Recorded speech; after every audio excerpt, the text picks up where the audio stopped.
최근 윤석열 대통령 탄핵 반대 집회에서 일본의 후쿠시마 원전 오염수 방류 반대 운동이 북한의 지령에 따른 것이라는 주장이 제기되었습니다. 처음 이 주장이 나왔을 때는 구체적인 증거 없이 단순한 정치적 공세로 보였고, 이에 대해 근거 없는 주장이라고 평가한 바 있습니다. 하지만 이후 수사와 재판 과정을 통해 실제 북한이 오염수 문제를 활용하여 반일 감정을 조성하라는 지령을 내렸으며, 이에 연루된 일부 인사들이 처벌받았다는 사실이 밝혀졌습니다. 2024년 11월 6일 수원지방법원은 민주노총 전 간부 등이 북한의 지령을 받고 간첩 활동을 벌인 혐의로 기소된 사건에서 징역형을 선고했습니다.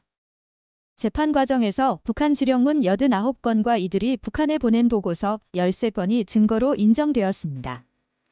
지령문에는 후쿠시마 오염수 방류 문제를 이용해 반일 감정을 조성하라는 내용이 포함되어 있었으며, 이를 통해 남한 내 여론을 조작하고 일본과 대한민국 정부 사이의 갈등을 증폭시키려는 의도가 있었던 것으로 밝혀졌습니다.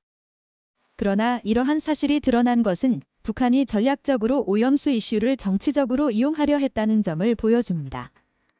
그러나 이는 일부 세력이 북한의 지령을 받았다는 사실일 뿐, 전체적인 오염수 반대 운동이 북한의 지령에 의해 조종되었다고 단정할 수는 없습니다.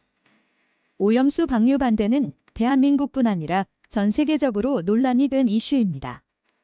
일본 내에서도 시민단체와 어민들이 강하게 반발하며 정부를 비판하고 있습니다. 한국에서도 환경단체, 수산업 종사자, 과학자, 시민사회 등 다양한 단체가 과학적 환경적 우려를 바탕으로 반대 운동을 펼쳐왔으며, 이들은 북한과 전혀 무관한 활동을 해왔습니다. 결론적으로 윤석열 대통령 탄핵 반대 집회에서 제기된 주장이 일부 사실과 일치하는 부분이 있었던 것은 맞습니다.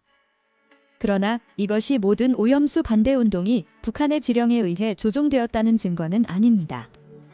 이 문제는 정치적 색깔론으로 접근할 것이 아니라 일본의 오염수 방류가 과연 안전한지, 과학적 환경적으로 타당한 정책인지에 대한 본질적 논의로 접근하는 것이 더욱 바람직한 방향입니다. 따라서 북한의 개입 여부는 일부 사례로 확인되었으나, 이에 따라 대한민국에서 이루어진 모든 오염수 반대 운동이 북한의 조종을 받은 것처럼 확대 해석하는 것은 지나친 일반화이며 환경 문제를 정치적 공방으로 변질시키는 위험한 행태입니다.